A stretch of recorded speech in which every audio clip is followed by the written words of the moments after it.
Silence is golden, they say. But what if I told you that in today's world, silence is the deadliest weapon of all? When you choose to keep quiet, you're not just avoiding conflict, you're choosing sides. And sometimes that choice is more dangerous than the truth. You're too afraid to speak. They say silence is golden, but I've come to realize that it's often the currency of cowards. I remember a time in my early 20s when I stood by silently as a close friend was blamed for something she didn't do simply because speaking up would have made me unpopular with the crowd. I convinced myself that it wasn't my fight, that staying out of it was the wise thing to do. But deep down, I knew I was just protecting myself, letting fear of conflict keep me complicit in a lie. We all do. Stay silent in the face of discomfort, injustice, or wrongs that don't directly affect us.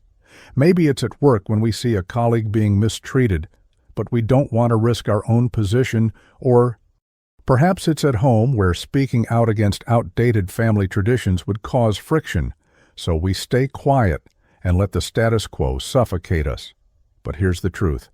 Silence isn't just avoiding a fight, it's making a choice.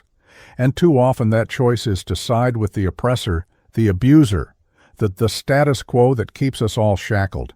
If that makes you uncomfortable, good, it should. Because sometimes the most dangerous thing we can do is nothing at all. One never remains silent. When? Your silence would allow ignorance to flourish. Ignorance is often more dangerous than malice because it spreads like wildfire, unchecked and unchallenged. I learned this the hard way. During a heated discussion at a family gathering, the topic turned to climate change, and a relative of mine, a well-meaning but deeply misinformed individual, began spouting off conspiracy theories. The climate's always changed, he said, dismissing the overwhelming scientific consensus as nothing more than a hoax designed to control the masses. I sat there feeling the tension in the room as the rest of my family nodded in agreement, or worse, stayed silent to avoid confrontation. Part of me wanted to let it go, to keep the peace and not ruin the evening.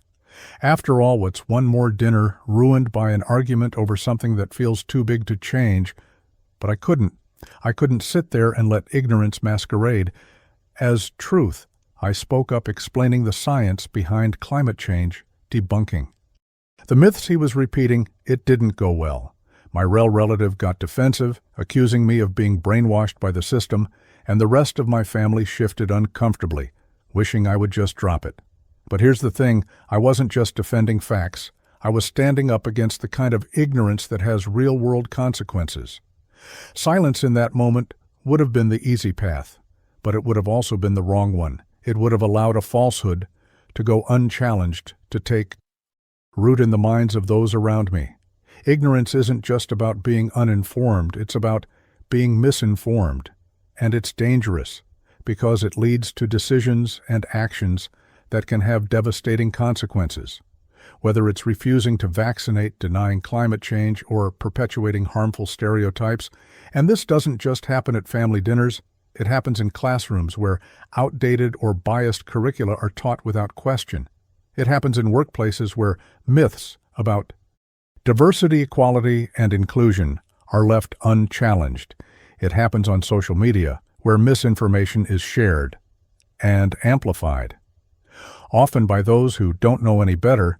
But here's the controversial truth: staying silent because it's easier, because you don't want to ruffle feathers, or because you think it's not your place, makes you complicit in the spread of ignorance. It's a hard pill to swallow. But every time we choose silence in the face of ignorance, we're choosing to let that ignorance grow, to let it influence others, and to let it shape the world in ways that are often harmful. So whether it's correcting a friend who believes in a harmful stereotype, challenging a colleague who spreads misinformation at work, or even speaking up in a public forum where your voice might not be the loudest, you have a responsibility to speak the truth. Yes, it's uncomfortable. Yes, it might make you unpopular. But the alternative, allowing ignorance to flourish, is far worse. Ignorance left unchecked can become the breeding ground for intolerance, discrimination, and even violence. in a world where information is more accessible than ever. There's no excuse for allowing ignorance to thrive. So speak up, even when it's hard. Hard, especially when it's hard, because that's when it matters most. To when a friend or family member is engaging in self-destructive behavior. Imagine you have a close friend who has developed a serious addiction to alcohol. Despite repeated attempts to intervene or offer support, they continue down a path of self-destruction, neglecting their responsibilities and harming their relationships. Or perhaps it's a family member who is in a toxic relationship, constantly making choices that lead to emotional and financial ruin. According to Stoic philosophy, remaining silent when someone close to you is engaging in self-destructive behavior is not only a personal failure, but also a moral one. Stoicism teaches that part of living a virtuous life is acting with courage and integrity, even when it involves uncomfortable truths, by addressing their harmful behavior. You help guide them back toward a path of reason and self-respect. Silence in such situations can be seen as tacit approval, which might inadvertently support their destructive patterns. My personal experience and some relatable examples consider Sarah, who had a close friend, Mike, struggling with alcoholism. Despite multiple conversations where Sarah tried to express her concern and offer help, Mike would brush off her worries and continue drinking. Sarah found herself in a moral dilemma. Should she continue to press the issue and risk their friendship, or should she remain silent, and Mike would eventually seek help on his own? Sarah chose to speak up, expressing her concerns directly and offering concrete help. Like connecting Mike with support groups, this decision was not without its consequences. Mike felt attacked and distanced himself from Sarah for a period, however. Over time, Mike came to recognize the sincerity of Sarah's intentions and eventually sought help. Their relationship was strained, but Sarah's intervention ultimately played a crucial role in Mike's recovery. In another example, John faced a similar situation with his sister, who was in a toxic relationship that drained her emotionally and financially. John hesitated to confront her, fearing that his intervention might drive her away. Yet he chose to have an honest conversation, focusing on her well-being and offering support rather than criticism. This approach led to a heated argument, and his sister initially cut off contact. However, John's persistence and compassion eventually helped her see the unhealthy patterns in her relationship, leading her to make positive changes. These examples illustrate the controversial nature of intervening in a loved one's self-destructive behavior. It involves navigating complex emotional landscapes and balancing the potential for personal loss against the moral imperative to act. Stoicism teaches that confronting difficult situations with virtue and courage, even at personal risk, aligns with a higher moral good by addressing self-destructive behavior. We not only uphold our own integrity, but also have the potential to guide our loved ones toward a healthier path. 3. Never remain silent when tradition harms more than it preserves. Tradition can be a powerful force, grounding us in our cultural heritage and community values. However, traditions that were once meaningful or practical can become harmful and outdated. It's uncomfortable to challenge long-standing customs, but silence in these situations can perpetuate harm and injustice. My personal experience: consider a family tradition where every major holiday involves a feast with rich foods and excessive amounts of alcohol. As someone with a history of health issues and a growing concern about the impact of these practices on your well-being, you might feel torn. Speaking up might mean disrupting family gatherings and facing disapproval from loved ones who see these traditions as essential to their sense of celebration and togetherness. I faced a similar dilemma during a recent family reunion. For years, our gatherings included a tradition where we exchanged gifts of excessive value, often leading to financial strain and stress. As a result, the joy of giving became overshadowed by anxiety about the expense and the expectation to outdo one another. I realized that this tradition, once meant to show affection, was now causing more harm than good. After much thought, I decided to address it. I proposed a new approach focusing on homemade gifts and shared experiences instead of costly presents. It wasn't an easy conversation. There were objections and some hurt feelings. But it eventually led to a healthier, more meaningful way of celebrating that reduced stress and deepened our connections. Some relatable examples are cultural practices.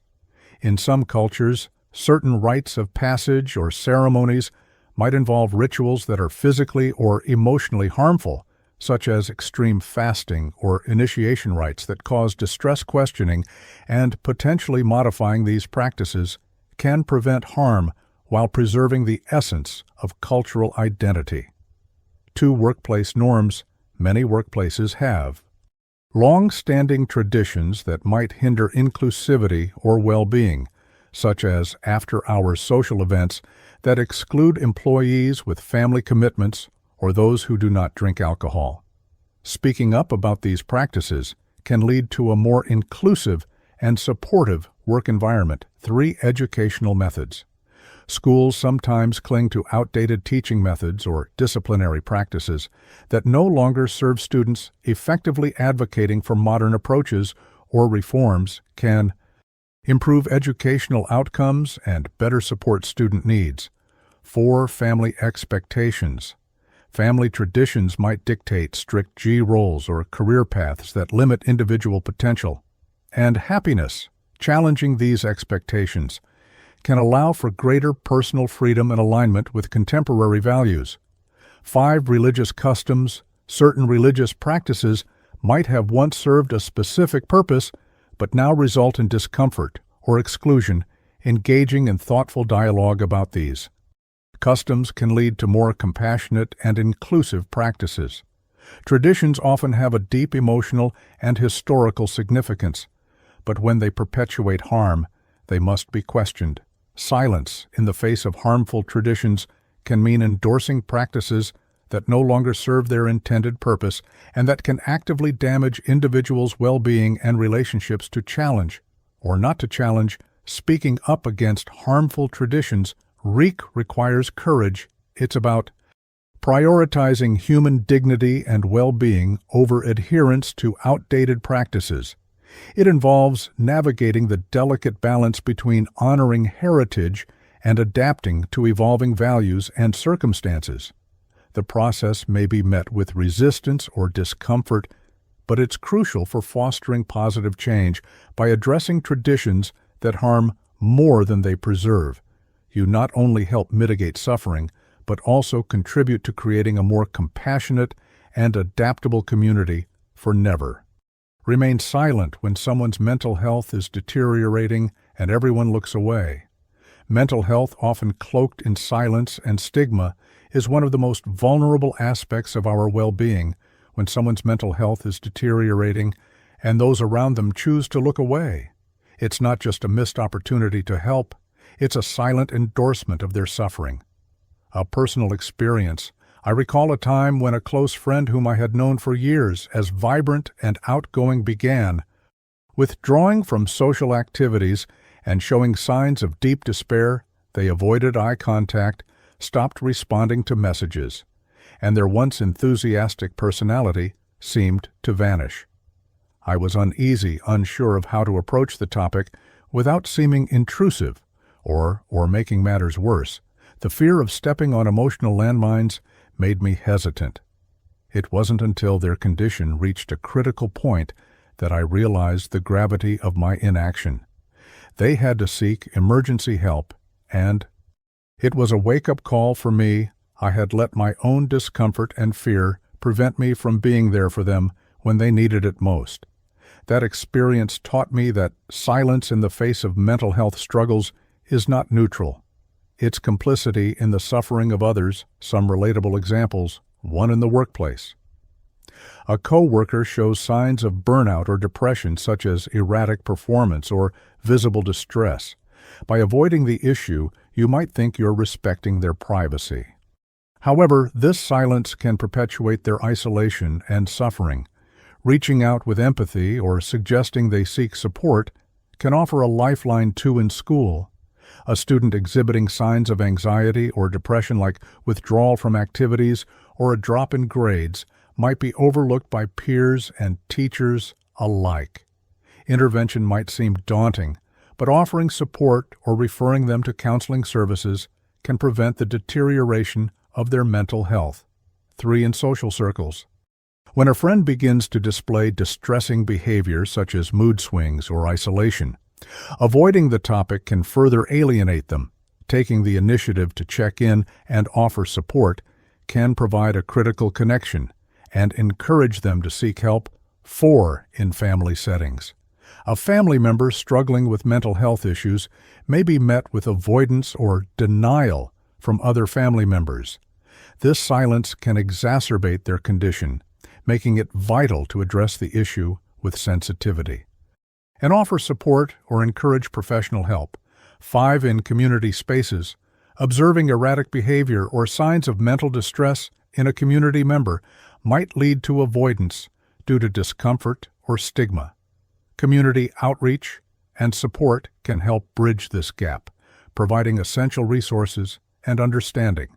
The deep message is in every instance where mental health struggles are met with silence, we are silently endorsing the suffering of others when we choose to ignore someone's deteriorating mental state. We are failing to recognize the profound interconnectedness of our lives. Each person's well-being is intertwined with the collective empathy and support of their community. The imperative to act. Our humanity is reflected in how we respond to the silent cries for help around us. When we ignore mental health issues, we perpetuate a cycle of suffering and silence. However, when we choose to confront these challenges with compassion and understanding, break that cycle, we become agents of healing and hope. Acknowledging that mental health struggles are not just individual battles, but communal responsibilities. 5. Never remain silent when you witness injustice. Injustice in all its forms thrives in the shadows, where silence becomes its accomplice, whether it's a subtle act of discrimination, an abuse of power, or a blatant violation of rights. Every instance of injustice demands a response, yet many of us find ourselves hesitating, unsure whether to intervene, fearing the repercussions, or simply hoping someone else will step in. But when we choose silence, we allow injustice to grow unchecked and unchallenged. My personal experience, I once found myself in a situation at work where a colleague, a talented and dedicated woman, was consistently overlooked for promotions and important projects. The reason she didn't fit the company's image code for not being as loud or as assertive as her male counterpart. It was a subtle yet clear form of gender discrimination that everyone noticed but no one addressed. I remember feeling conflicted. On one hand, I didn't want to jeopardize my own standing in the company by speaking out. On the other hand, remaining silent felt like a betrayal of my own values, and more importantly, of my colleague who deserved better. After weeks of inner turmoil, I decided to raise the issue with our HR department, highlighting the pattern of discrimination I had. Observed the response was mixed. Some praised my courage, while others viewed me as a troublemaker. But the important thing was that the injustice was no longer hidden. It sparked conversations and eventually led to a more inclusive approach to promotions and project assignments within the team. The deep message, injustice anywhere, is a threat to justice everywhere. When you witness injustice and choose silence, you become part of the system that allows it to thrive. It's not just about the immediate wrong you're witnessing, it's about the precedent you set for yourself and those around you. Your silence can embolden the perpetrator and dishearten the victim, creating an environment where injustice feels safe and unassailable. The call to courage speaking out against injustice is rarely easy. It requires courage to stand against the tide, especially when the injustice is subtle, systemic, or deeply ingrained in social norms. But it's precisely in these moments that your voice is most needed, whether you're directly confronting the wrongdoer, supporting the victim, or bringing attention to the issue through other means. Your actions can inspire others to do the same, creating a ripple effect of positive change. Silence is often seen as the safe, easy choice, a way to avoid conflict, keep the peace, or maintain relationships. But the uncomfortable truth is that silence in the face of wrong is far from neutral. It's a decision with consequences, a choice that can perpetuate harm, allow ignorance to flourish, and let injustice thrive. When you choose silence, you're not just avoiding discomfort, you're inadvertently endorsing the status quo, no matter how flawed or harmful it may be, whether it's in the face of ignorance, harmful traditions, deteriorating mental health, or outright injustice. Your silence can make you complicit in the perpetuation of these wrongs. Conversely, when you choose to speak up, you take a stand, not just for yourself, but for others who may not have the powerful voice or courage to do so. Speaking out isn't just about addressing a single wrong, it's about creating a ripple effect. Your voice can inspire others to speak up as well, creating a culture where truth, justice, and compassion are prioritized over convenience and comfort in daily life. It's the small acts of courage that can collectively bring about significant change. It's the moment when you correct misinformation at a family dinner, the instance when you support a friend struggling with mental health, the time when you challenge a harmful tradition at work. Each of these moments may seem insignificant on their own, but together they build a world where silence is no longer a shield for injustice, but a platform for positive change. We live in a world that desperately needs more people who are willing to speak up. Silence might protect you in the short term, but it erodes the moral fabric of our society. In the long run, speaking out on the other hand reinforces our shared values of truth, justice, and empathy. You might worry that your voice is too small to make a difference, that your actions won't change anything. But history is full of examples where individuals who chose to speak up, often at great personal risk, sparked movements that changed the world, from civil rights to gender equality, from environmental justice to mental health awareness. Progress has always been driven by those who refuse to remain silent. The legacy you leave is shaped by the choices you make in these critical moments. Will you be remembered as someone who stood by silently, or as someone who had the courage to speak up? When it mattered most, your decision to speak out is not just about confronting the wrongs of today. It's about setting a precedent for the future. It's about teaching the next generation that silence in the face of wrong is not an option, that their voices matter, and that they have the power to affect change. Remember, the world is shaped not just by those who do wrong, but by those who allow wrong to be done. Your silence or your voice. Both have power. One sustains the status quo, the other challenges it and pushes humanity forward. So when faced with the choice between silence and speech, choose to speak. Your voice might just be the spark that ignites a change, the hand that reaches out to save someone, or the truth that pierces through ignorance. In the end, it's not the silence that we regret, but the moments when we had the chance to speak up and chose not to. Make sure that when those moments come, you choose courage over comfort, action over apathy, and speech over silence.